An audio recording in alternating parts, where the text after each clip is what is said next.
Welcome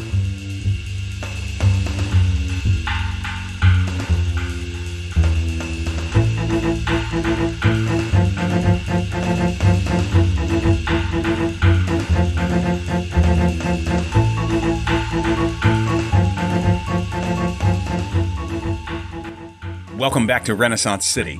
I'm Duke Walter, your Game Master.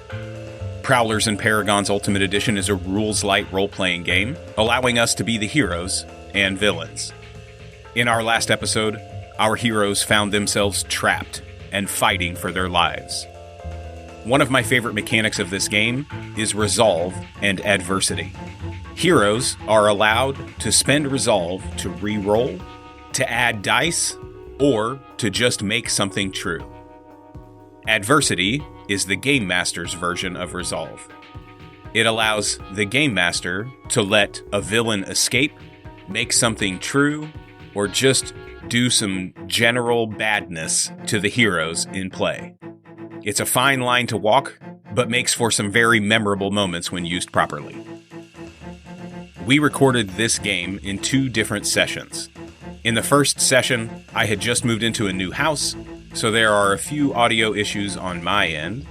In the second part of the session, we had technical difficulties on many levels, and so the sound quality isn't exactly what I want it to be, but I also didn't want to lose the story that we had told. Seeing as we're a bunch of amateurs dealing with these technical issues, I did the best that I could to salvage the audio and present you with something we're proud of.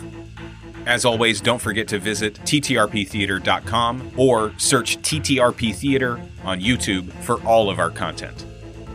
Demon Shade is played by Jazz Abramowitz. Cotton Dearborn and King are played by Chris Freedom. The Scarlet Spartan is Dean Martin Jr.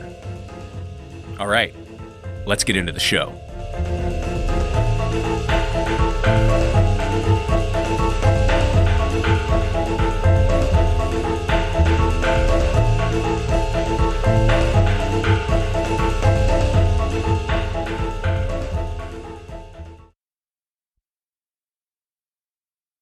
You all had been investigating the salt mines under Detroit in hopes of finding clues or even the rest of the Bernstein brothers.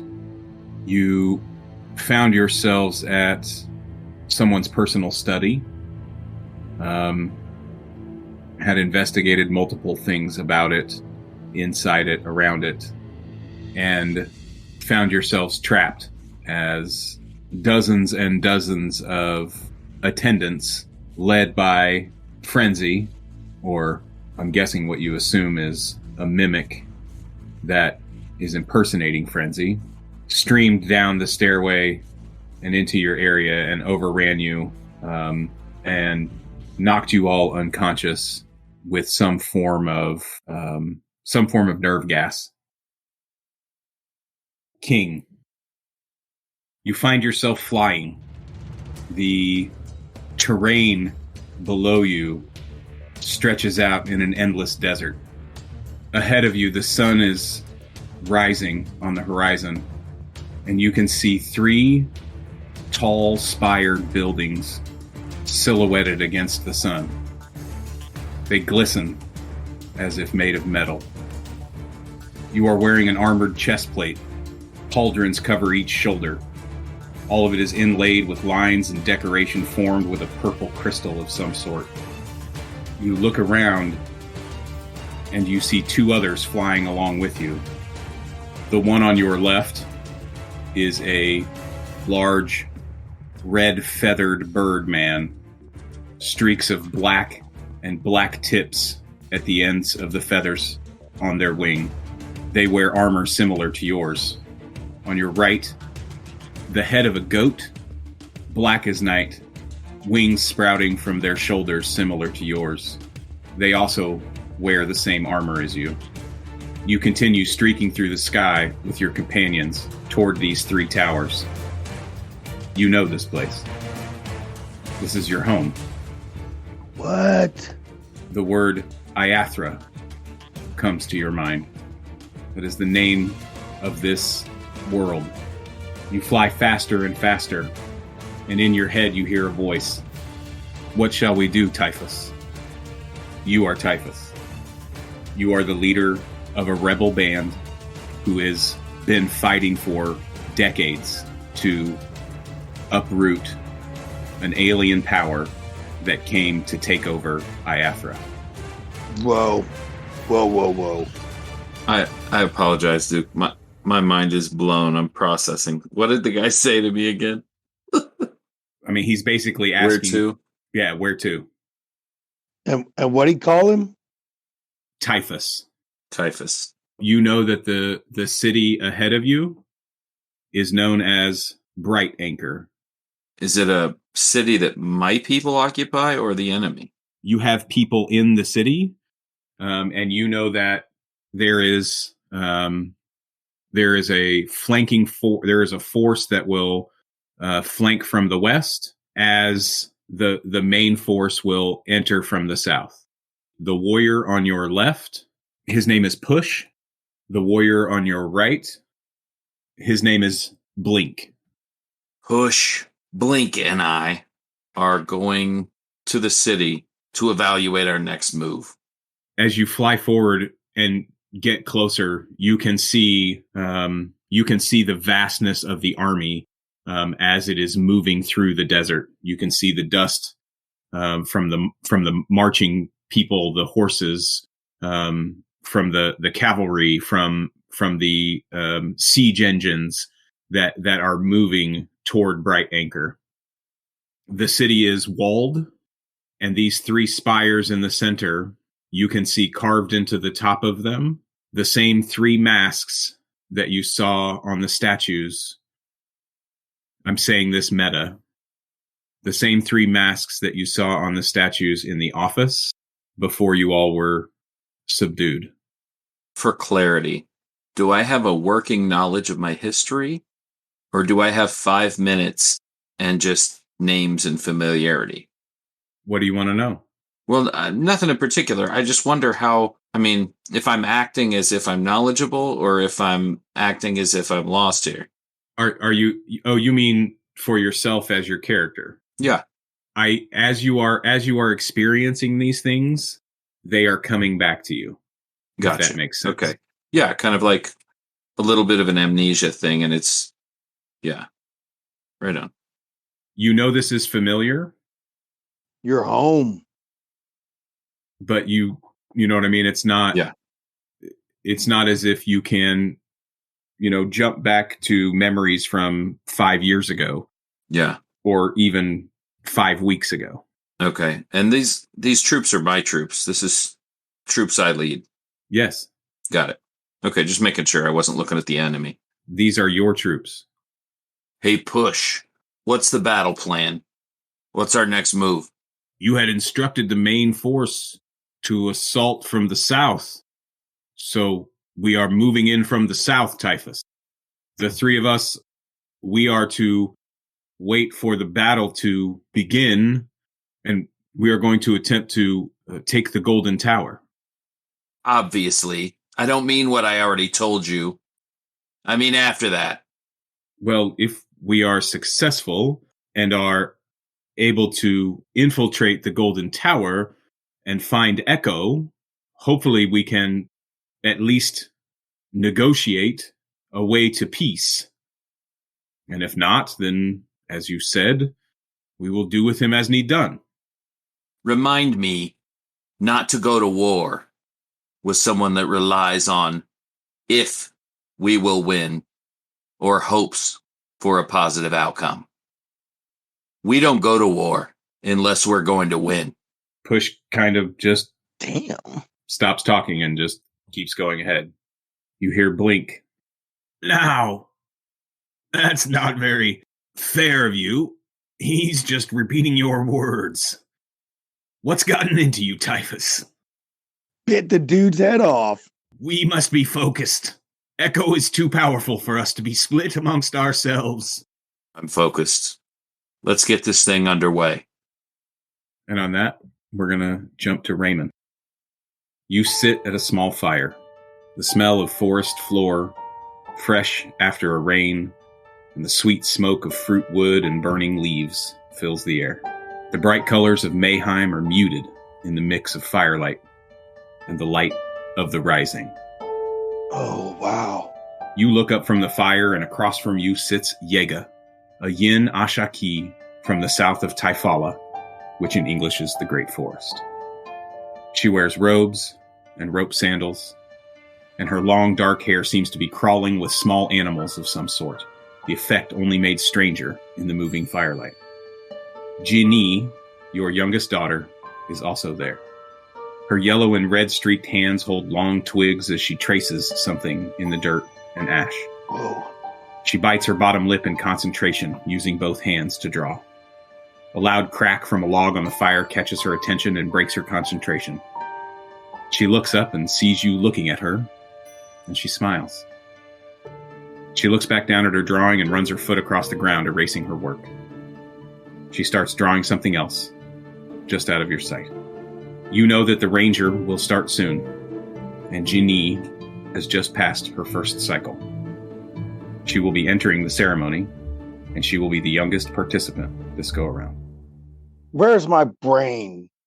I mean, am I just here in the moment, or do I recall, am I coming to waking up to the reality that I may be home, or have I always been here? Was that a dream? I mean, where's my brain at? What was my time on Earth? How is that playing in my head right now? Tell me, how is it playing in your head right now? I don't know what reality I'm in. This is a mind fuck. I want you to roll willpower, please. Yeah. Okay. Sorry. Whoa, it was tripping me out. Yeah. 6 dice, Bubba. Hot dice, baby. Come on. 3 of 6. No, 2. 2 of 6. I don't know that you know this is a dream. Okay. Or that you believe that this is a mind fuck of some sort. I think that you believe that you are here. Somehow, some way. I'm here after being on Earth for 7 years. Is that real in my mind, that those 7 years? Is it? It is? Oh, mind fucking myself here.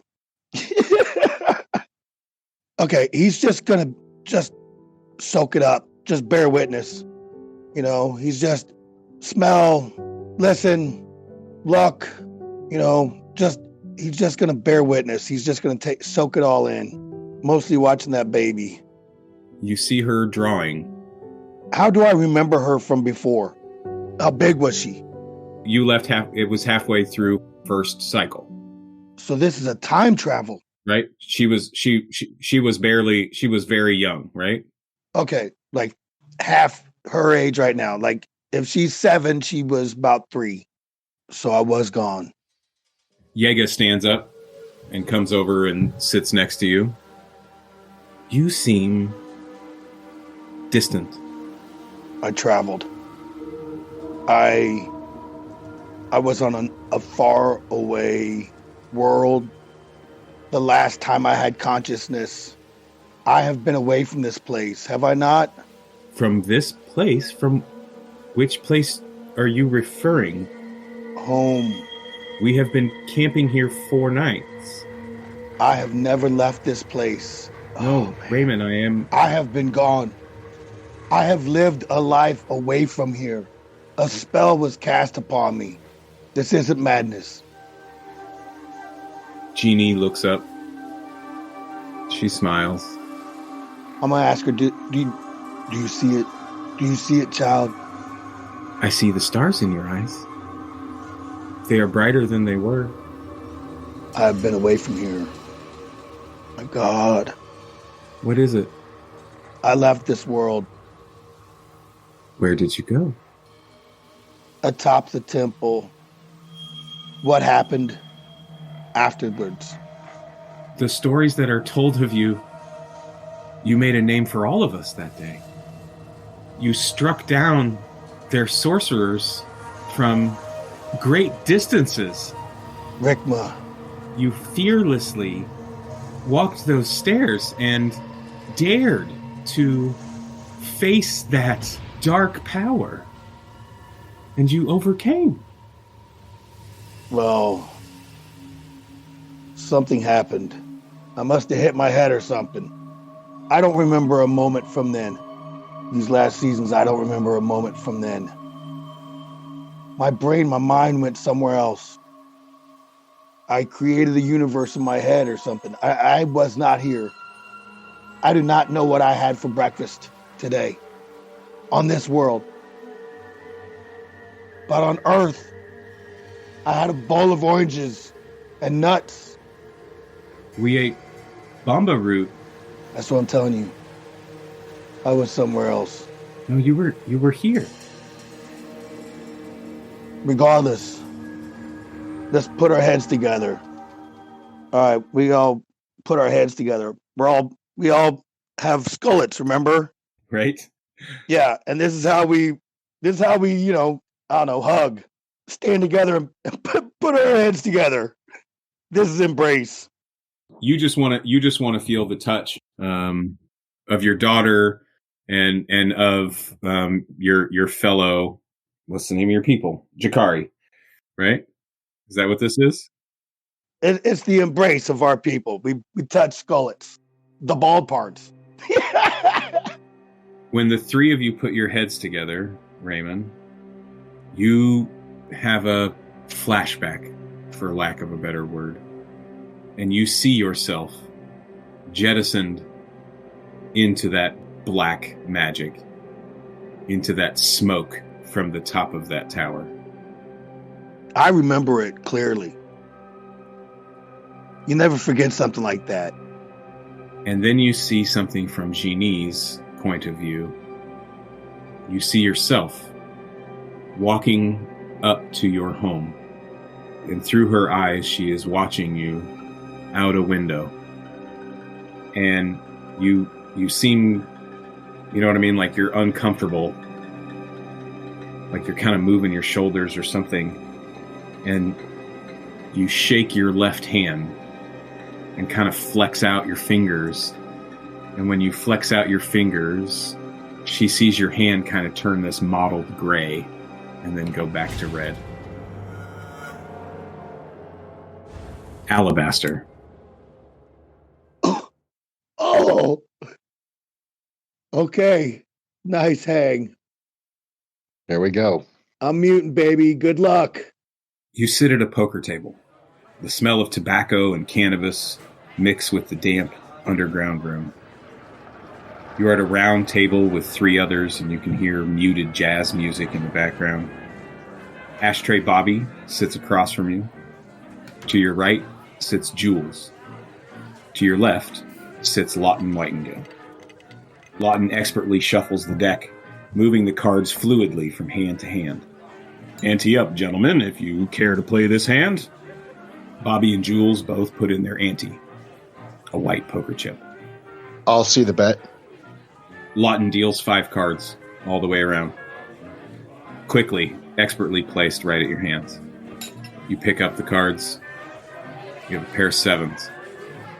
Bobby puts out a green chip. I'll take 3. Jules, I'll call. May I have 1 card, please? Lawton, well, young man, looks like everyone is in. How many cards do you want? I'll throw in a green chip to match Bobby's and ask for 3 cards, please, Dad. I'm sorry? I'll take 3, please. Did you just refer to me as Dad? Yes, sir. Must be the smoke in the air getting to you, young man. Lawton, I'll see the bet, and I'll raise.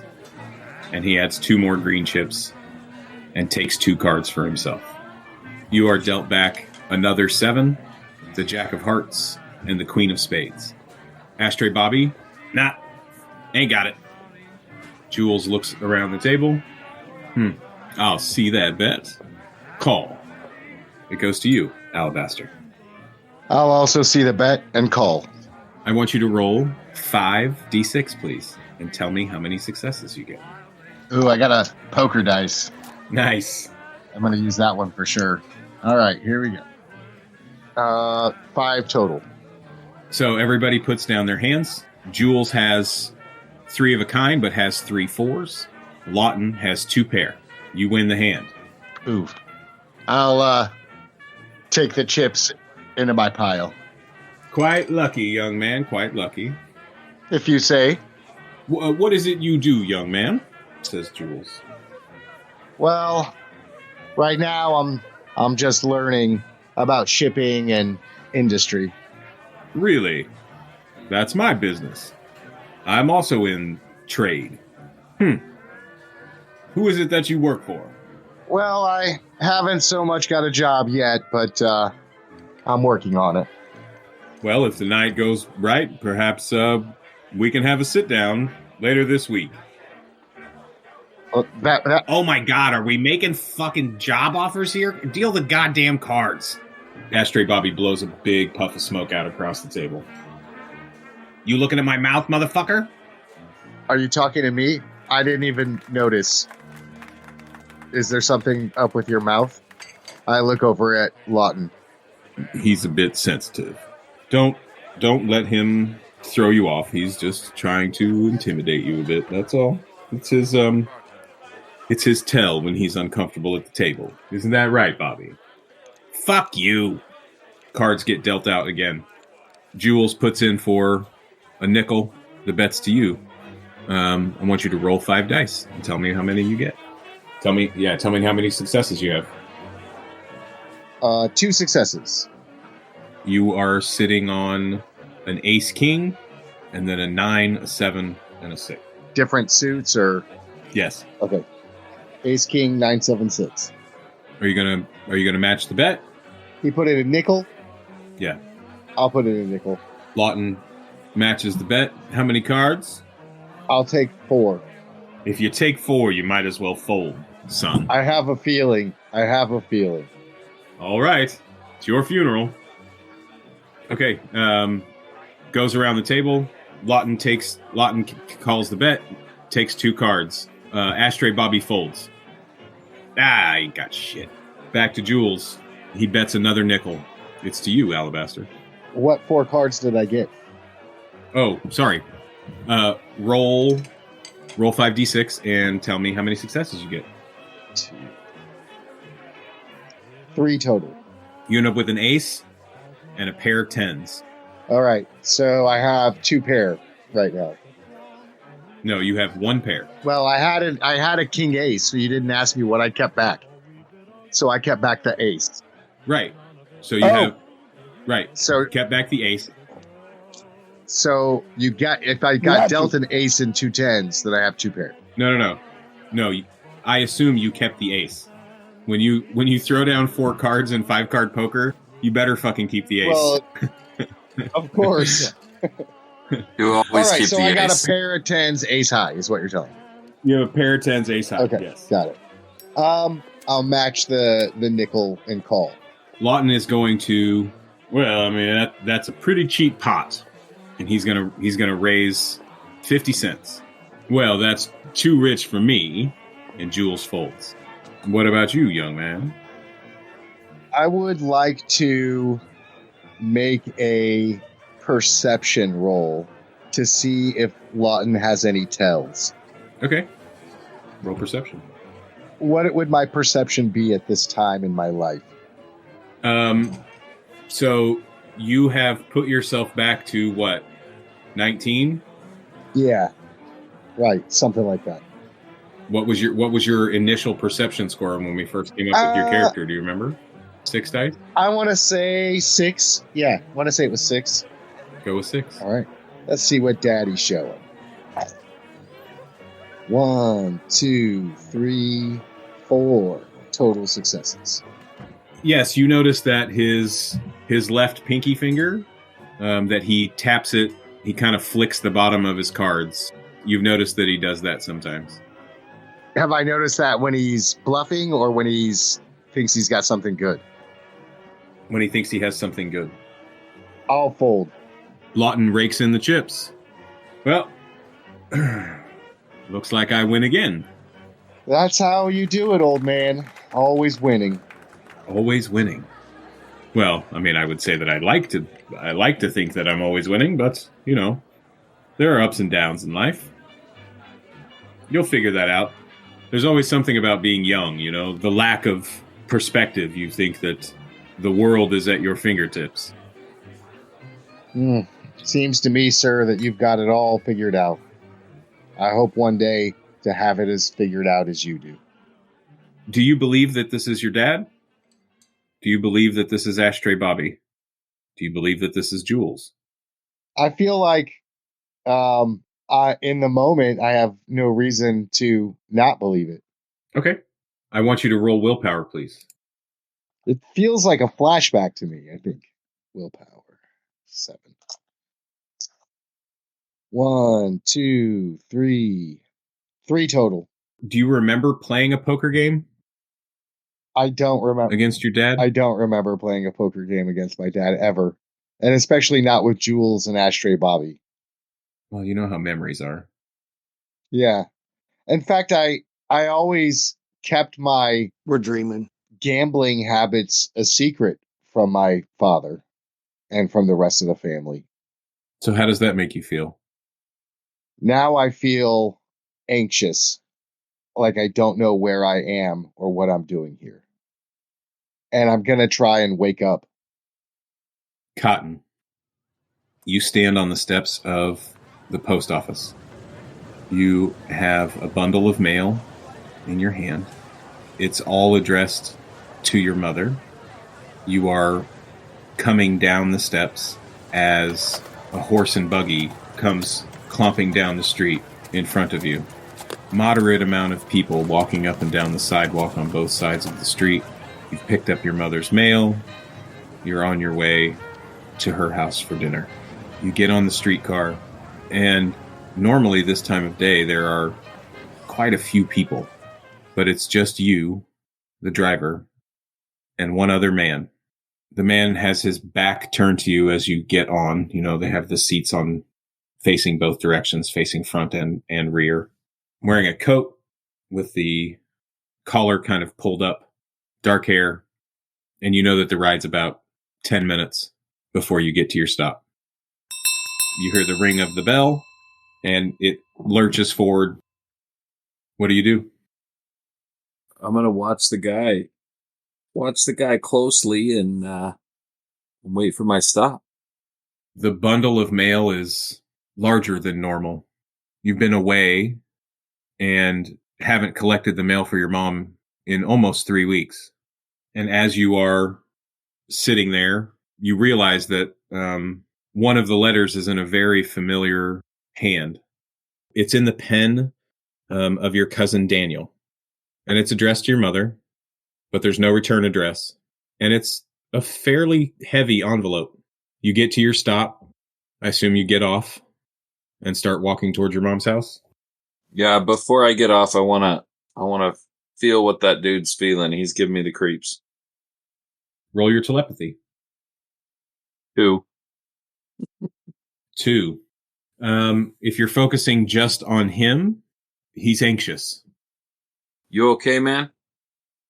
I'm sorry. Were you speaking to me? Yes. I was. Just want to make sure you're doing okay.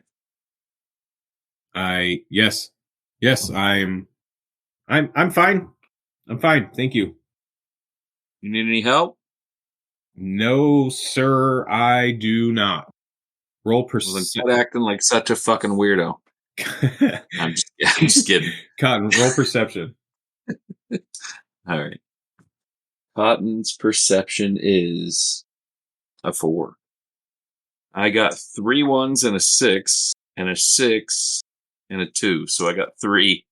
As he turned to look at you, you notice a holster under his right shoulder, inside his jacket. You see the holster and the butt of a gun. Hey, listen, I just sensed that you weren't feeling good. Checking on you. What's with the firepower? He kind of grabs both sides of his jacket and tucks it closed, folds his arms across his chest. Why you got so many questions, bud? Let's just say I like to make sure things are secure. Huh. Nope, all good here. Going about my business, you should do the same. If you know what I mean. Yeah, I'll do whatever I please. Good day to you, sir. I'm going to pause long enough to give him a chance to retort, because, maybe, hopefully he will. But my plan is to exit if he doesn't create any problems. You exit. He does not retort. The streetcar starts to pull away, but you see him get off. Like right as the streetcar pulls past, you know what I mean? Just starts to pick up some speed. You see him quickly leap off the side of the streetcar. All right, I'm going to make like I'm going my own way. Keep an eye on him and slowly gravitate back in a direction to follow him undetected. Roll covert. 0. Well, here's what you get. You're standing there, watching him, and you start to, instead of heading towards your mom's, you head across the street, and he just stands there and watches you, and then he crosses the street, and you keep walking, and he just keeps walking opposite you on the other side of the street. And every once in a while, he looks over at you, doesn't say anything, just like a quick glance, but he's almost mirroring wherever it is that you go. If you take a left, and he quickly catches up so that you can see him, at least in your peripheral, if not turning your head to look at him. I want to use mind control to make him walk the other direction. Give me a roll. How many dice is that? I got a 5 out of 7.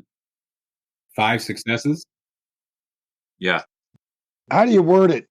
What do you say this person's? This motherfucker wheels on his left heel and without looking back marches in the other direction.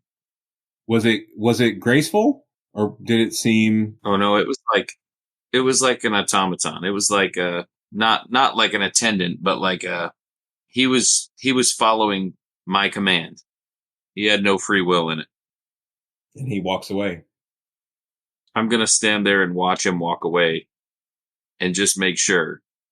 And make sure that he what? I still don't know if I need to engage with this guy, if he's a threat, if he's a concern of mine. So I'm just going to make sure that when he does regain free will, that he's not still trying to persist, that he's not becoming a nuisance to me, that he's not creating some problem I need to solve.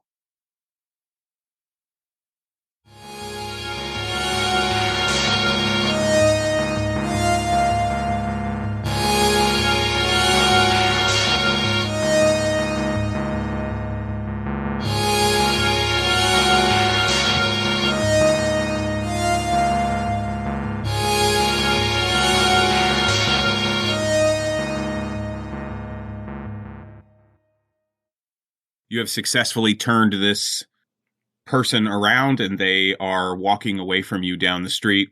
You have the bundle of mail in your hands, and do you make your way to your mom's? Yeah, I'm gonna kind of go an odd way so I can make sure he's not naturally gonna come back and follow me if he turns back around. Taking a couple of extra lefts, walking a little bit out of your way takes you, an extra 10 or 12 minutes to get to your mom's, and you arrive on the front porch. Ding dong.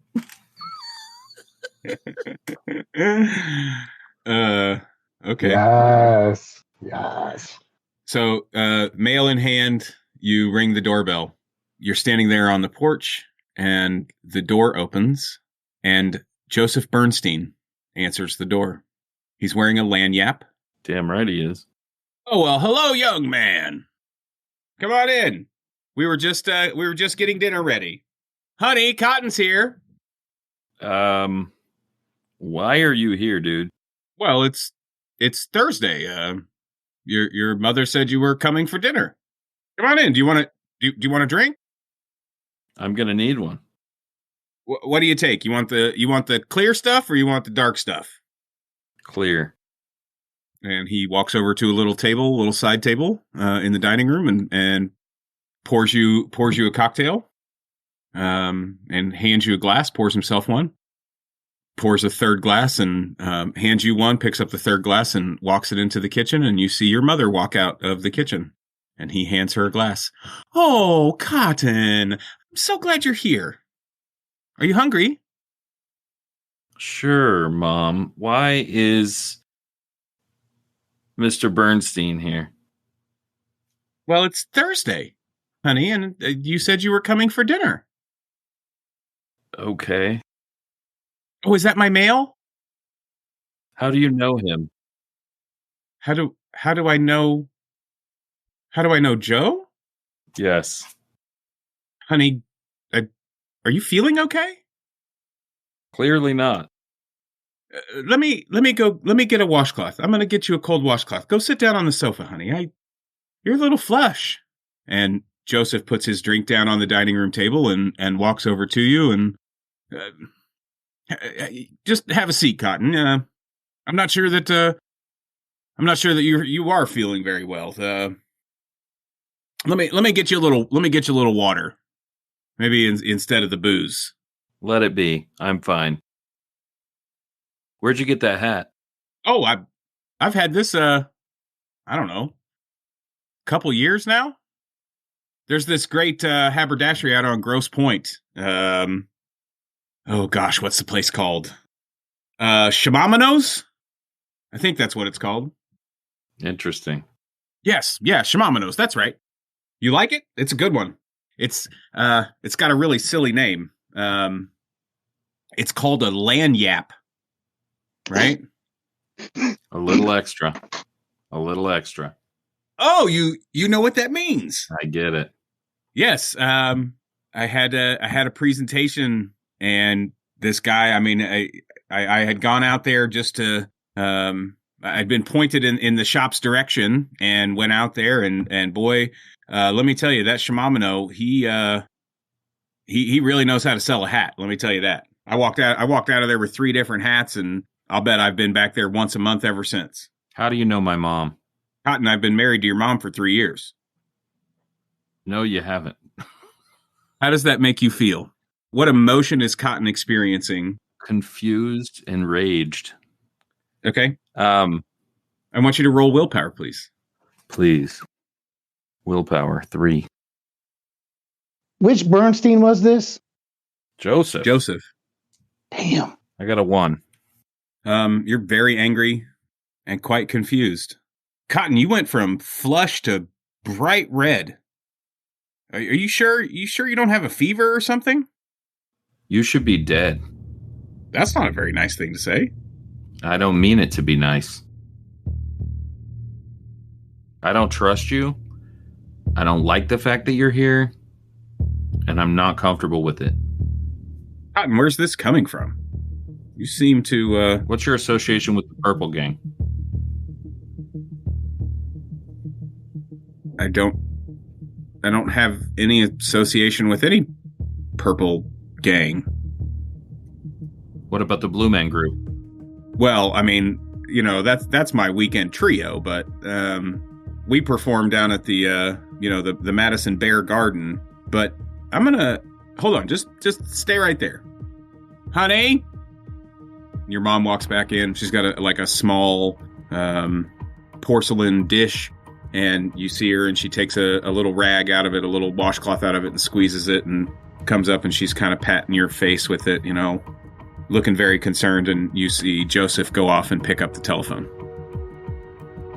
I get up and go and hang up the phone. You're not calling anyone right now. We're going to get to the bottom of this without any of your buddies. I'm trying to call you a doctor. I Cotton. don't need a doctor. I'm pretty sure that you do. I want to try to perceive if I'm hallucinating or in a dream. Like, I feel like something's wrong and I know it. Okay. Roll willpower. Jesus. 5 out of 3. No, just 5. There's no out of 3, just 5. No, I have 3 dice. I got a 5. Right. You rolled 5 successes, Yes. right? Yeah. So 5 successes. Nice. there is a humming in your ears, Cotton, and your eyes open to a very bright light above you. And as your eyes open and you come to consciousness, the hum gets much, much louder. You cannot move. You are held down by some set of straps, force. You really can't tell. You seem paralyzed in some way. Can I use perception or investigation, try to see what I can figure out? Yeah. Which? Roll perception. 2 successes. You can hear a muffled voice. And there's definitely going to be listen.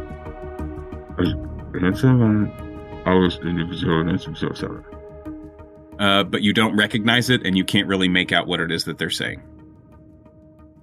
Raymond. Ah, damn it. What? Okay. No, I just wanted to figure out what was happening to him. You pull back from touching heads with Jeannie and Yega. After you had seen the vision from the perspective of your daughter. Tell me, how does that play against your confusion about being gone? Okay, they're talking as if she hasn't gone on her ranger yet. But I was there. And she stayed out for months with a Manx boy. And the Manx decided it was time to retrieve him. And they had every intention of killing the both of them. And we intercepted them and killed the Manx instead. And Raymond adopted the boy. She should be older. But she is not. You are sitting, or you standing, whatever, after the three of you touched heads and shared this memory. You had your vision. This memory of you from Jeannie's perspective walking up to the house, except your hand, she watched your hand turn into this, well, you also watched it through her eyes. Your hand turned into this mottled gray and then back into your hand, the bright red that it is. Make my stomach turn. I'll ask you again. How does that memory play against your confusion about being, because you have told Yega that you were gone for many cycles. Yeah, seems like it. That you lived on a different planet. But yet, now you're back and you're here before Jeannie has gone on her ranger. Even though you have a very specific memory of Jeannie going on ranger. What do you do? I don't know that he wants to talk to him anymore. He doesn't trust anything. So you just sit in silence? Yega. Yes, Raymond? Who do you have with you? Who's crawling in your hair? Some are my children. Some are the children of Iliawe. Some are the children of Bansa. Some are the children of Rude. They're orphaned. They are. Damn, how many you got crawling in there? Last count was 51. She got 51 climbing through her hair? Raymond, it has been a long season. We have lost many. Raymond's gonna put his hand up to her head, see if they'll climb down his arm. Yeah, as you put your hand up to on her shoulder and spread your fingers amongst her hair, they look like very, very small people. Right? Right. They are the babies born of your world and of your people. And she has been fostering them as many of the Ashaki do when children are born and are born as orphans. And you have, roll me 2d6. Hot dice. Come on, baby. 8. You have 8 of them that begin crawling down your hand and across your arm and making their way up your arm, across your shoulder, and into your hair. All right. How does that play against his memory? Those 5 individuals have passed? You mean as in, were you aware that they had passed away previously, that they had been killed or had died in battle and such? Right. They died beside me. You tell me. Had they? Let's roll. Give me intellect. Roll intellect. Come on, baby. We need something. Okay. 3. Eliawe and Ruda had both been with you at the temple. And as far as you knew, they were both fine when you left. The other 3 you were familiar with, but you don't know what their fate was one way or the other. Are we speaking the native tongue? Yes. Obviously. Jenny, what is this? What is what, Father? What is this? What's happening? We're having one more fire together before I head to Ranger. You promised that we would spend this time together, and that's what we are doing. Yeah. Jaeger, take these little ones and go. Go where, Raymond? Somewhere else. Why are you sending me away? We'd like alone time, thank you. Respect. And she gathers up her robe. You see her pull her hair up, into a big bun on top of her head, and pulls the hood up and over and covers and walks away from the fire and out into the woods. Disappears amongst the growth. Okay, he's going to get on the level with this kid. He's going to get on the same level with her and just look in her eyes. What are you looking for? He's going to think, see if she reads his mind. I'm asking a question in my mind, staring at her in the eye. What question are you asking? Do you know? You hear back. I know. I know many things. That's the wrong answer, G. What is the right answer then, Father? It's always the same. I'll love you to the last beat, the last breath. What are you? I am the 5th of your line. I am the daughter of Raymond. I don't know. I gone somewhere. I'm all mixed up. I gotta go see the Ashkari. You just sent her away. No, we gotta go see the rest of them. Full council. Climb on. Father, that's a 2-day hike. I leave for the Ranger in a matter of moments. Not today. The rising is happening. You would take me from the rising? You would take me from my Ranger? Oh, this is all screwing his brain up. Why? What is it that you think the council needs from you? I haven't been here. I left. Where have you been? At a different time. Where have you been? Detroit. You say that word, and I want you to roll willpower, please. Oh, shit. Detroit. Okay, we got a couple of them. Come on, baby. We need some hot dice. Not so hot. 2 of them. And you are still telepathically communicating with G. This isn't being spoken out loud. Not unlike the Ashaki, right? Right. She's in my head. An image flashes in your mind. It is of a tower, golden, bathed in sunlight, and you can see someone. You can't necessarily identify the person. You can see someone standing in this wide room, And it's almost as if your vision is circling around them, right? Like you're flying around the room, and you see this kind of 360 vision, and out in the distance behind them, you see nothing but desert, and they stand alone in this room inside this golden tower. And you feel a jolt from G. Where is that? Father. Quetzalviega. Ranger. I gotta feed the dogs. I'm gonna tap her head to head. I'm like, you know, and then he's just gonna dash. And as you run away, you hear in your mind, to the last beat, to the last breath. I got some bad mojo. I gotta get away from that kid, man. What the fuck?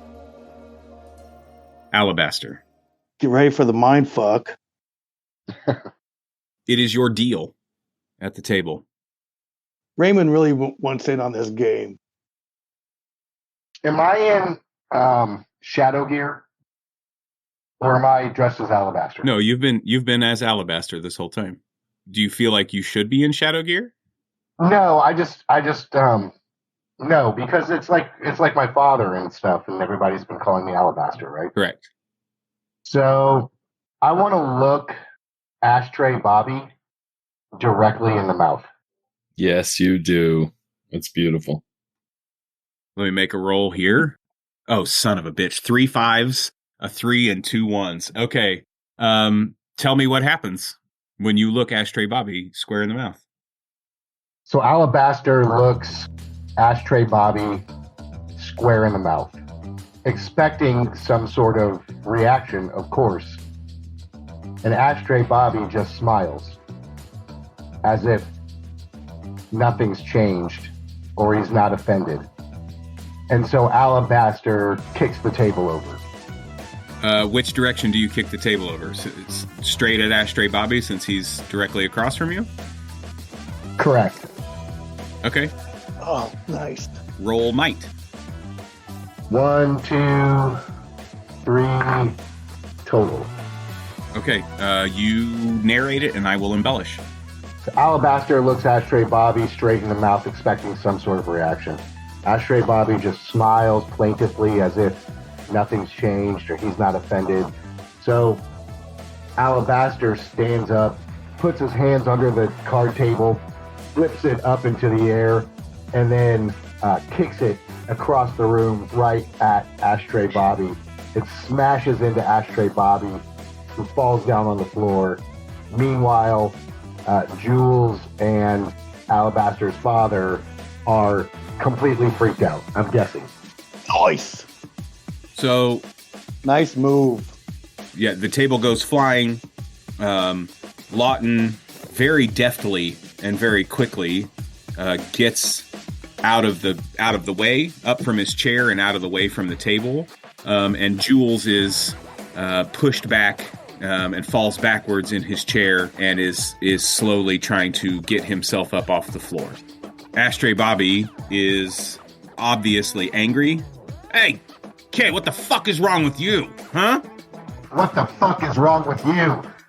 Alabaster pounces on him and starts smashing him in the face with his fists. Roll might. Yes. Hot dice. 1, 2, 3. 3 total again. I also rolled 3 successes. So you won't do any harm, but you narrate and I'll embellish. He says, kid, what the fuck is wrong with you? Alabaster says, what the fuck is wrong with you? Pounces on him like a cat, sits flat on his chest, and just starts smashing with his fists towards his face. But Ashtray Bobby's got his hands up, and he's just kind of deftly glancing the blows off of his arms. So it's not really doing any harm. And as Ashtray Bobby is, just keeping his hands up in front of his face, you can't seem to connect. Lawton comes over and grabs you by the shoulders in your jacket and lifts you up and back off of Ashtray Bobby, and kind of shoves you away and turns you around so that you're face to face with Lawton. Something ain't right here. That's not Bobby. That is 100% Bobby. Who are you? Who am I? You don't know who I am? I kick him square in the nuts. Okay. Roll might. 4, which is a 6. Come on, keep counting.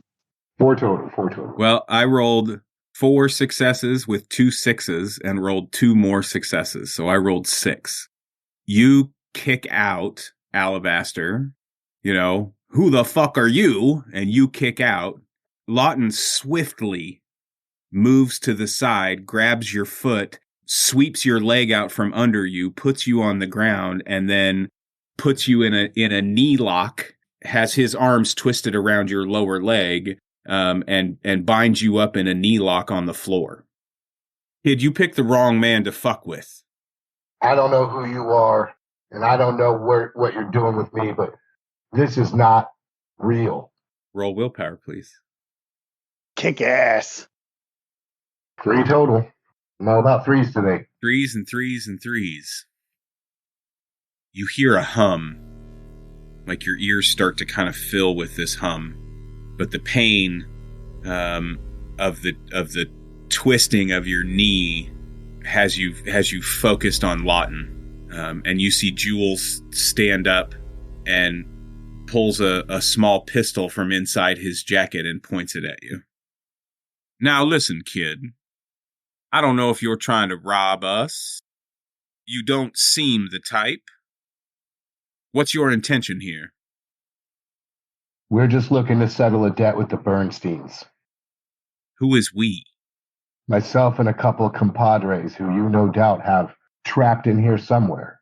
I came here for a card game, and you have perfectly ruined that, young man. You can drop this bullshit. You're not the Jules I know. That is not Lawton Whitingale. That certainly is an Ashtray Bobby. I don't know what game you're playing. I don't know if you're the shapeshifters that we encountered down here, but I got no beef with you directly unless you're standing in my fucking way. Roll willpower. 5 total. That hum comes back, and your eyes open, and you seem paralyzed in place, and you can see a very bright light above you. It consumes all of your vision. You aren't in any pain, but you are definitely held in place. Am I held in place by a wire coming out of the back of my neck, and am I suspended in gelatinous goo? You cannot tell. King, you push and blink, continue to fly toward Bright Anchor. As you streak forward, the battlefield becomes apparent. And while you cannot see the forces flanking from the south, you know that they are there. As you begin to hear some chatter in your ears, some of the radio communication happening between the different lieutenants and such, as well as your friends Push and Blink are also communicating down to the battlefield as well. You see a multitude of troop types, as well as vehicles and siege engines. You see some large beasts being ridden by humanoids of some sort. You also see several other large groups of flyers, not unlike yourself, Push and Blink, on both organic as well as technological wings. They are moving in a harmony of some sort, you can see. You can also see the forces of Bright Anchor building up, and you start to see some projectiles coming from the walls as well as the interior of Bright Anchor itself. Some seem to be almost like catapulted stones and that sort, but you also see projectiles that seem to have some sort of propulsion behind them. So there is this mix of levels of technology in and amongst both armies that are currently engaging in this battle. You see a rush of infantry, and the three of you are flying in toward Bright Anchor. Do you wish to knowing that Blink had talked to you about advancing and trying to find Echo. Do you wish to fly through the battle? Do you want to fly around it? Do you want to move up? Do you want to? How do you want to approach? Let's fly straight to the source of the guy we're trying to get. Let's just fly straight to the Golden Tower. Roll flight. 4. Ooh, damn. 5 successes, and 3 of them are 6s. 2 more 6s, so that's 7 successes. That is 8 successes with another 6. That is 9 successes for your boys, for Push and Blink. You know, the city is consumed with this battle. And so tell me, and feel free to put anything and everything that you want to into this. You're not going to destroy any, and whatever questions you have, I will answer them. But please tell me about getting to the Golden Tower and where you end up. I reach out my paws on both sides and motion forward, and Push and Blink follow suit. We're flying at a high rate of speed. We've elevated a little higher off the ground to avoid projectiles. And as we're going, there are 3 enemy combatants on wing, headed our direction in a hurry, and they're clearly targeting us. I'm just focused on the prize. Push and Blink have spotted them. They seem to be fulfilling their role as protectors. And as those 3 others arrive, Push focuses his eyes, and some sort of, not like a modern laser, but something seems to come out of the space where his eyes are and seems to just chop 2 of the guys in half, and they fall from the sky. What? And the third one's still coming. Blink just puts himself in between me and the third one, puts out a hand, and is able to incapacitate him with just the force of his mind. And he seems to lose the ability to fly and falls, panicking, to the ground. And without missing a beat, we continue on and make it to the outside of the building. Hell yeah, you do. The 3 of you make your way straight through. That was fucking dope, by the way. I'm all about that. Dude, you must think we're schluffs. Oh my God. That was wicked. Yeah, that was great. You thought it was great. I was there. That shit was fucking rad. So you streak past these enemy combatants. They are taken out by your compatriots, and you end up 25 stories up on this building. As the intel that you have, you will likely find Echo somewhere around the 60th floor of the building. You can enter however you like. You tell me how you would prefer to enter the building. Is it smash and grab? Are you trying to be, you know what I mean? Are you trying to work your way in? Are you, what are you thinking, King? Push, how does your power work on glass? Can you get us in without being detected? I can do my best. It will be give it a shot. Let's go to the 69th and we'll come down. Fucking children.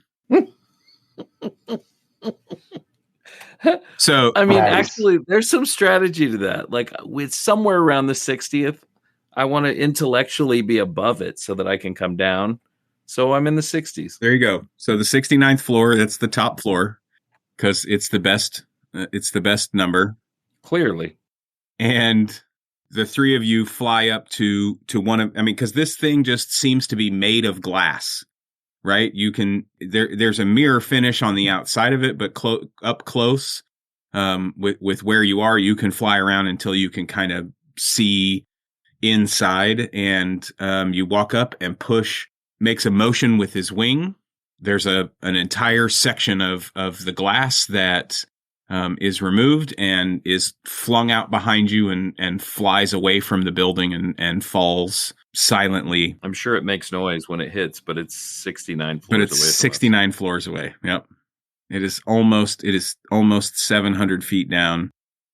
Whatever, 750 feet down. And yeah, no one up here would hear it. So you want to make your way inside? Yeah. So let's go. I think, honestly, our best bet is just to stick together. Let's find a way stealthily down, and we'll clear one floor at a time until we get to where we need to be. Okay. This floor is pretty wide open. There's a small seating area around one side.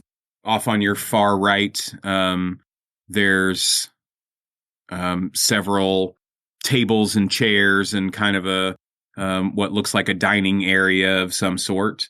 And then there is, to the side, there's a shaft that seems to be perhaps an elevator shaft of some sort. But it's kind of a... Is it safe to assume there's a shaft on one end and a tunnel on the other on this 69th floor? You haven't seen a tunnel yet, but you can roll investigation.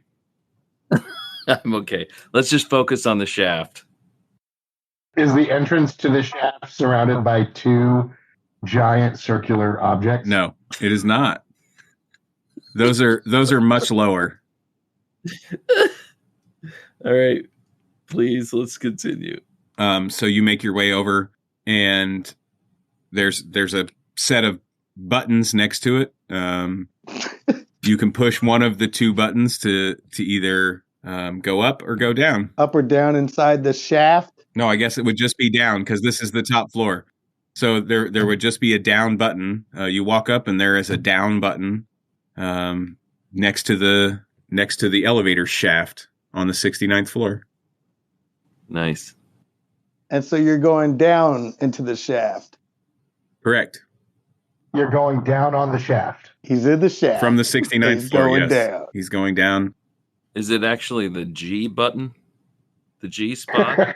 No, you'll see the G. For the ground floor? You'll see the G when you get inside the elevator. You have to really get inside first. That won't happen. First, you just gotta, you gotta push the right button first before you can actually get to the G button.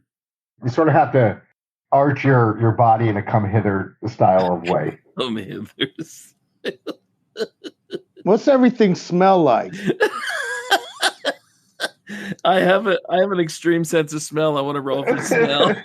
Roll your super smell. Sure, why not? Here we go. We haven't gone down these roads in a minute. Come on, baby, hot dice. Hot dice. Roll them all. Keep counting. 6. Yes. There is a definite Drakkar Noir in here. There's some rose water. There's a bit of like what was that? It's like spearmint and eucalyptus.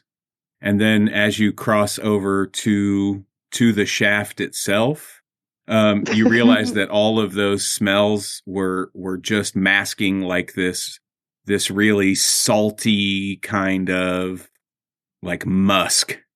And the air in that's coming up through the shaft and around the shaft it's really musky over there. Nice. Am I smelling any signs of life on this floor or the floor below us? As you get the smell of this musk, you know that that this is the smell of the shapeshifters, and it won't be difficult for you to follow the smell, but they have grown so much in population that it may be difficult to pick them out individually, if that makes sense. Sure. Yikes. Do you hit the down button, or are you going to fly back out and try to find them on a different floor? No, we're going down. Okay. We're just going to go down one floor at a time and observe and find them. You stand there and you wait on the elevator, and Push is kind of brushing through, getting the dust out of some of his feathers. Bum, Blink's picking something out of his teeth. And the three of you just kind of stand there for a minute. Hey, you guys geared up for a fight? Yeah, did you not see the laser beam? I did. I'm kind of pumped. I'm ready to do this. Let's hope it's as easy as that last one was. And the elevator shows up. You get in. You go down a floor. Are you trying to be stealthy or are you trying to be fast? Fast. Roll either flight or agility, depending upon how you're coming out of the elevator. Rolling flight. And I got a 3. 5 successes over here. So the 5 of you, as you come out on the 68th floor, describe for me how the 3 of you come out of the elevator, please. And what you come across. As the door dings and slowly opens, I'm coming out in the center. Push and Blink are flanking me on each side, and they follow me up and come up and join me. So the 3 of us are just shoulder to shoulder entering the room. I pull out a weapon from my pubic pocket. It's a small handgun, and I'm ready to go. That pubic pocket comes in so handy. It does. It does. As I pull that handgun out, toothbrushes just all over the floor. Obscene how many toothbrushes were in there. It's disturbing. There's one thing you can say about King is that he cares about oral hygiene. Very much. Yes. Great teeth. I was very focused on oral on the last floor, but now I'm starting to focus on fighting. I see the picture fall out of the pubic pocket, and as it's coming down to the ground, I snatch it just before it hits the ground and stuff it back in my pubic pocket because it's important to me. And in doing so, that little brief moment of distraction, a projectile comes across the room and just comes over my head. It's where somebody had thrown, well, I'm calling it a rock. I don't know what it was. And it flew right past me. The other 2 guys come in front of me to protect me, and the 3 of us shoulder down and charge into the group of 12 guys that are sitting there surprised by our entrance into the room. And we take out the first 3 with just the shoulder strike, just knock them unconscious, and then we step back to battle. Wait.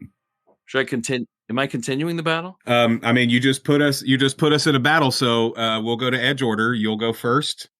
Hell yeah. You took out 3 of the 12, so there's 9 left. Okay. And you're up first. What are you doing? Snarling. I'm shooting what I like the equivalent of kneecaps. I'm disabling people or creatures, and I'm gonna try to shoot like 3 knees in a row. Okay. Wait, but the gun? Yeah. Roll agility plus 2 dice, please. The small caliber gun. It is. I don't think King could even wield a small caliber gun. Well, it's made for his paw, bro. Right. Sorry, I had to switch screens. Okay, I got 5 agility. He's Plus a 2. gunslinger. 7 of these. Oh, 4 2s and a 4, so I got 5. Okay. Tell me how you take out 5 of the 9 with your little pistol. Nice. And this pistol, it has this small glass chamber.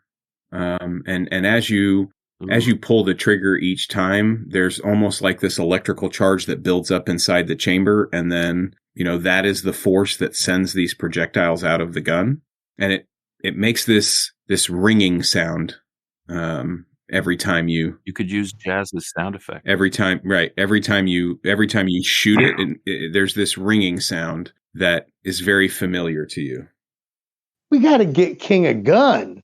So I'm still a little bit stunned from where the rock came unexpectedly at my head. So I'm like half ducked. I've got like the gun like sideways, and I'm crouched, and I'm just starting on my left, going to my right, knee level. Bring, bring, bring, bring, bring, bring, bring. And they're just falling like dominoes just legs right out from under them One after the other. Love it. into a pile. Screaming in pain. 1, 2, and 3 6s. 2 successes, 5 successes, and 3 6s. So, King, you fire off and push and blink in unison, sweep out and away from you and come in from the sides, also firing similar weapons. And you guys quickly dispatch with this group on the 68th floor. Good thinking, fellas. That was well handled. Thank you for having my back. You're welcome. You see any sign of Echo? I don't. Next floor. All right, Let's keep sweeping. Yeah, we march on. Let's go. 67. Okay, down to the 67th floor you go. Rolling again? Yes. So, are you rolling for speed or are you rolling for stealth when you come out of the elevator this time? I'm rolling for speed. Rolling for speed again, okay? What's that? Agility again? Agility or flight, whichever one you prefer. Oh, flight. Oh, I got you. Okay. 5. 3 of them were 6s, but they all were 3s and 1s after that. 5, okay, plus 2. So tell me what happens as you come out of the elevator on the 67th floor. Ding! And the door comes open, same posture. I'm taking the lead. My 2 guys are flanking me on the shoulders. As we come out, there is one giant creature, and he's like the equivalent of like a VW bus. He looks like he's actually made of components, but they're organic components, but they kind of fit together like different colors. And so it's almost as if it's multiple creatures that have combined to become one. But I've never seen anything like this before. And so we just come in shooting, and I yell out, "Go for the eyes," because I want this thing not to be able to see us. And there are clearly 4 eyes on this thing. And so we all start shooting at eyes. So roll your agility plus 2. 2. I'm going to give this thing 8 dice in toughness. That's fair, right? Yeah. 6, 4, 4, 2, 2, 6, 6, 5 for toughness on that thing. So that is 7 so far and 3 6s. 6, 4, 6. That is 10. One more 6. That is 11. Damn. Jesus. That is 11 total. So you guys fire off your weapons, and it does not seem to phase this creature, whatever it is. Right. It opens its mouth as if to roar, and a swarm of something, of some kind of insect or something, comes pouring out of its mouth at you. Ugh. I need you to roll toughness. This is a sexy creature we created. I love it. Toughness 7. Okay. It's like a Manx beast. Oh, hell. I'm tough as hell today. 6. 2, 3, 2 6s. 4. So this swarm comes out and starts to push at the 3 of you. Tell me what it is that you do to resist it. As I only rolled 3 successes for the monster, and you rolled 6, and I rolled 4 successes for push and 4 successes for blink. I take a step back to size up this swarm to try to understand what the risk is, and Blink puts his hand up again and throws the swarm upward, and they become disoriented and seem to kind of dissipate in different directions. Perfect. It's your turn. Tell me what you're doing.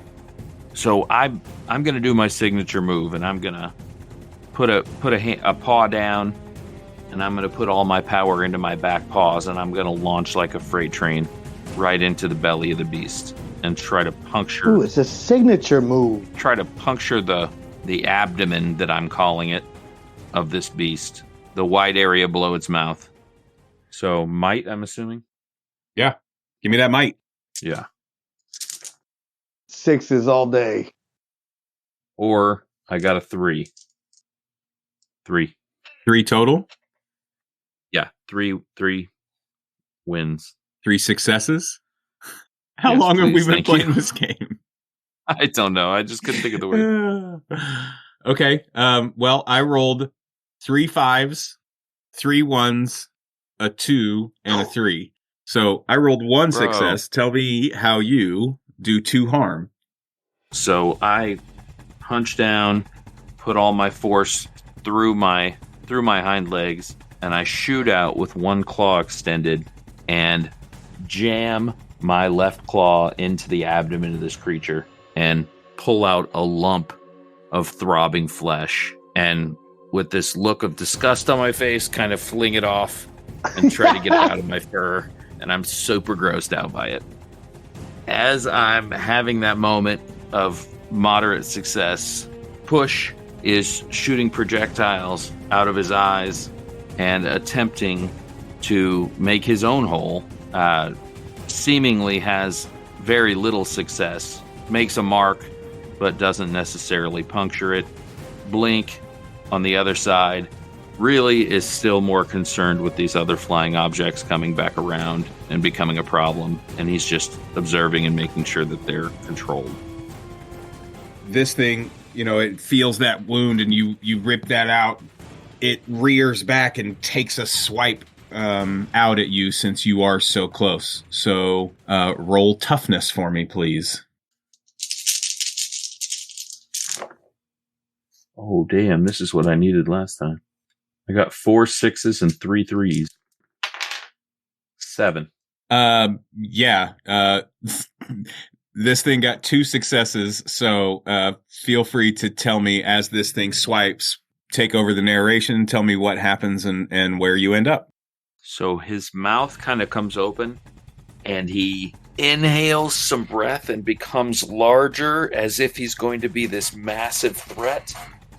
And an arm kind of comes out of the side of him that I hadn't really noticed there before and swings like this slow, steady swipe coming right at me. I was a little surprised by it, didn't know it was coming, and it says thud on the side of my body and feels as if somebody bumped into me in the hall. Okay. In the hall? As in... Yeah, as in like 2 people walking past each other in the hall. Somebody actually brushes up against you. Accidentally bump into each other. Oh, excuse me. Oh, pardon me. That inconsequential. Yeah, it was a non-event. Oh, and pardon me. Guys, I don't know that he has the power to take us. If we could just stick with this, let's end this motherfucker. Language. Yeah, get it. Tell me. Take a roll. What are you doing? It's your turn. Okay, so I'm going to reach up kind of in response and try to rip his arm off. Okay, gross. And I only got a 3. You got 3 successes? Yeah. Okay. Well, I got 2 successes with a 6. 3 wins. And only ended up with 2 successes. Damn, this poor guy. Huh. All right, so I come up. I'm about to do this gruesome dismembering of this thing. And as I pull, his arm seemingly detaches itself. And I'm holding just his arm.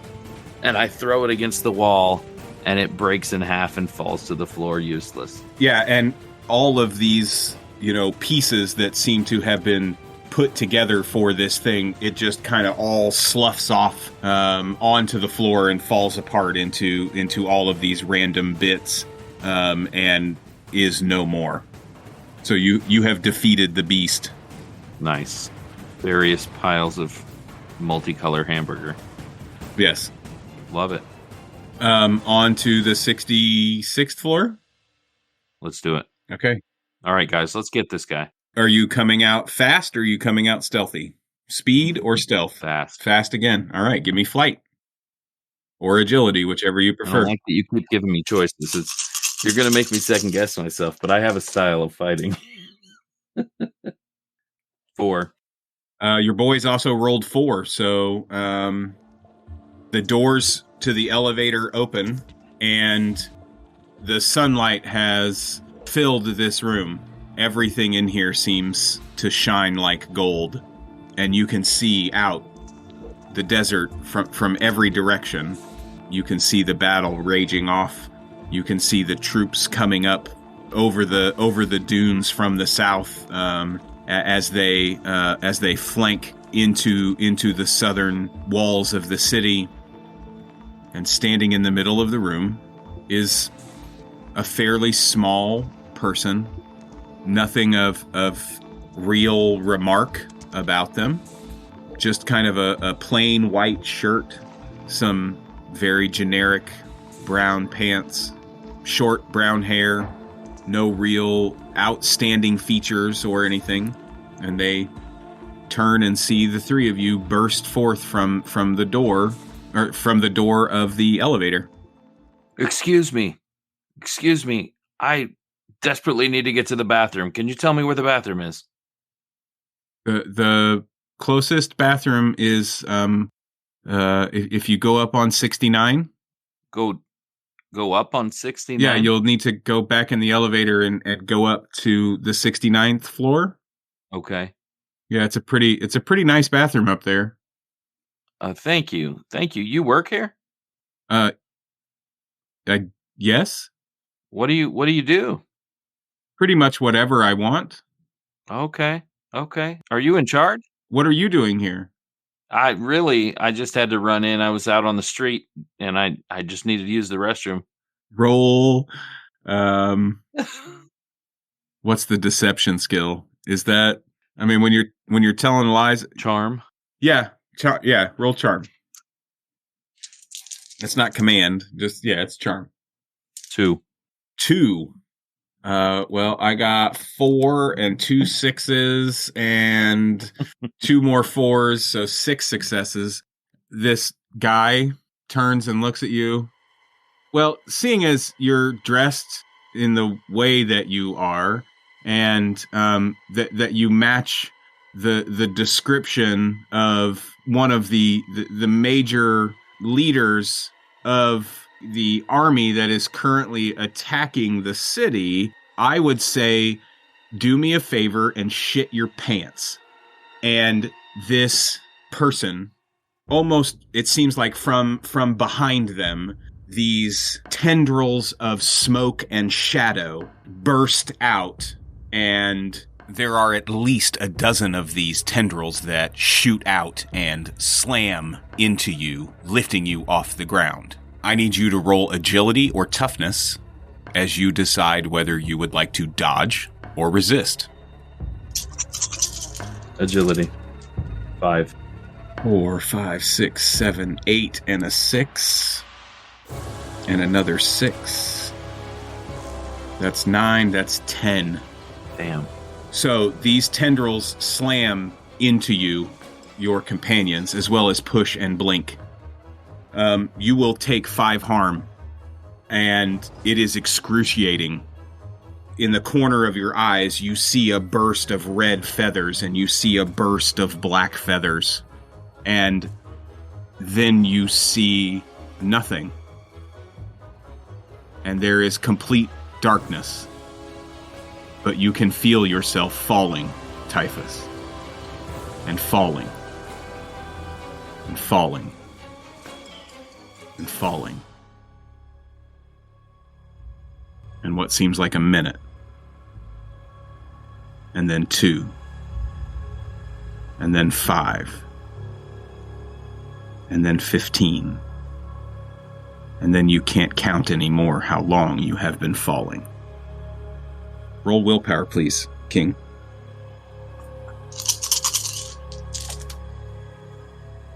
6. Your eyes open, and you are staring into a very bright light. And you are paralyzed. You cannot move your head. You cannot seem to move your body. You aren't sure if you're pinned down, if you are, if something is holding you down. You are not sure. Raymond. Yep. Where are you trying to go? You have dashed off from Genie. Are you running after Yega, or are you headed somewhere else? Anything bad happens, I want to get away from, the image of his kid. He's just getting away from that. Try to get his bearings. You're just running randomly through the forest. You have no destination, correct? You're just trying to get away? I'm gonna take off. Yep. Gonna take off. Okay. How fast are you moving? As fast as you can? 3/4. Roll agility, please. Oh, yes. Okay, let's get some light on the subject. Have my notes out here on King. Come on, baby, hot dice. Hot dice. Give me that agility. 3 total. Tell me, where you end up. Where are you headed? Where you know what I mean? What as you dash off? All right, he dashes off and kind of orients himself and heads towards the big moon, hoping to run into the home world. At least be able to catch eyes on the mountaintop. So as he's sprinting, he's going to do some little jumps above the foliage, take a peek around. Does everything smell right? Roll perception. 5 perception. There we go. That's more like it. Everything smells off. You smell oranges. You smell... He does love the smell of oranges, He does. but that's not from home. That is not the smell of home. Roll willpower for me, please. Oh, man. Something's messing with his head. And, Ray has thought what it'll be like to go through the dimensions again and where he'll end up. He's kind of dealt with this kind of mind screw before. Only 2. 2 for willpower? Yep. You know that you like the smell of oranges, but the visuals that you're looking for are all there, right? So you can see the mountaintop, and you know that you're headed in the right direction, or at least, a generic enough direction. You see something fly across the light of the big moon, moving very quickly. Okay. And just the dim light of the rising as it's happening, you can see that shape. It's not hidden in complete darkness, if that makes sense. And it is also flying off toward the big mountain. I mean, what's the shape? Man size? Yes. Okay. Ah, man. Mind screw. All right. We're going the same direction, sounds like. He'll track him Okay. through the brush. Are you moving fast or are you moving stealth? Are you using speed or are you using stealth to track him? How far off is he? Is it A ways? They are probably at least a half a mile ahead of you. okay? So not within hearing of like footfalls and brush and whatnot. Correct. But if you're bounding through the forest, you know what I mean, and you may draw attention, but it depends on how you're tracking them. That's what I'm trying to get to. So give me a roll, either agility or covert. Up to you. Raymond's gonna just blaze, and you're just gonna see a wave on the jungle top. He's just gonna blaze. To hell with it. Let's roll all the dice. Oh, let's roll them all. 1, 2. Okay, rolling 2 more. 5 total. Give me the narration. What are you doing? Where do you end up? How does it happen? This thing's moving at a pretty quick click. And, I mean, Raymond's all messed up in his mind anyways. And he doesn't concern himself with not alarming this individual to his presence. He's almost inviting his presence. And so he just wrecks through the jungle floor. I mean, there's trees he's knocking over, and the ruckus gets the attention of the UFO. Okay. You see this person stop, turn, and fly back in your direction. Roll perception for me, please. Okay, here we go, baby. These are the hot ones. Oh my God, 4 6s and 2 4s. You're going to keep rolling them 6s? You're just going to call that 6 good enough? 7, 8 plus 1 more. 8 total. I got all the perception. As this person gets closer to you, they are wearing a derby hat, black, with a long, dark coat, gloves, and their face is obscured by some kind of mist or smoke. You recognize the sable flying back toward you. This isn't real. He's not in my world. As you have that thought, roll willpower. Oh, man. Come on, baby. 1, 2, rolling one more. 3, rolling one more. And 4. 4 total. Raymond, you open your eyes. Yes! And you are staring up into this very bright light, unable to move. You're not sure if you are strapped down or there's some mystic force holding you down, but you can hear a loud hum in your ears. And happy to be there. Well, you as Dean Martin Jr. are probably happy to be there. I don't know that any of you can recognize, happiness or any of those things at this point. As players, possibly, because you might get some answers, but as characters, we'll go from there. Happy? Oh, Bro. mind screws. Well, I'm never going to know. Like, is this real history? Matt, I wasn't sure. Is this where King comes from?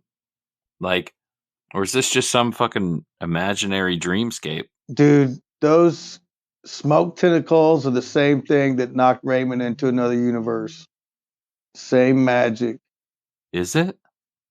That's what did it to him. Oh, Lord. Pretty twisted. Dude, this game is so much fucking fun. I love how quick Shadow was to it. I was like, oh, that's beautiful. Oh, that was epic. Well, I feel like character-wise, he's in this game. He's Alabaster. I think he would just immediately notice if Ashtray Bobby didn't react to being stared in the mouth. Like that was enough. Yeah, it was great. Besides the fact that why are these people sitting together? But yeah. Yeah, exactly. Shadow would be quick to it. He was. I'm still tripping about fucking Berenstain and my mom. Yeah, dude, what that's up? gross. What the shit? He getting that good.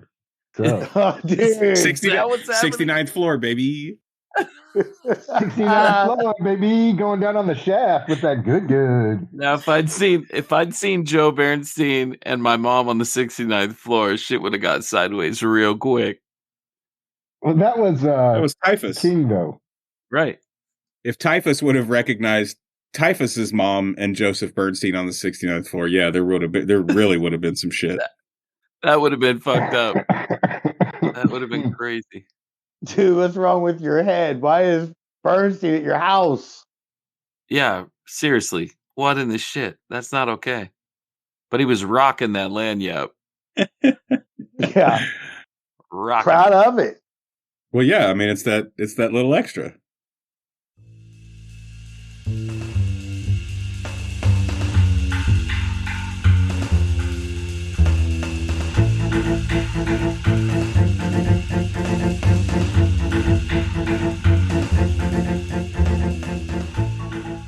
Renaissance City is a Prowlers and Paragons Ultimate Edition actual play produced by TTRP Theater. Jazz Abramowitz is Demon Shade. Chris Freedom is King and Cotton Dearborn. Dean Martin Jr. is the Scarlet Spartan, and I am Duke Walter, your Game Master. Thank you to the generosity of our Patreon supporters, T-Dorf67, Kamui, Adam Lake, Elira, Matthias Olson, Izzy Skirmish, Mr. Cultist, David Hagberg, M. Lemodi, and Jess Rogers. If you would like to join as a producer, please search TTRP Theater on Patreon. We are at Ren City Pod, RENCITYPOD, on Twitter. Also, make sure to check out and follow at TTRP Theater on Twitter and Instagram. Make sure to leave a review of our podcast, as this helps to get the word out about our game. Thank you for listening, And we will see you next time for more Renaissance City.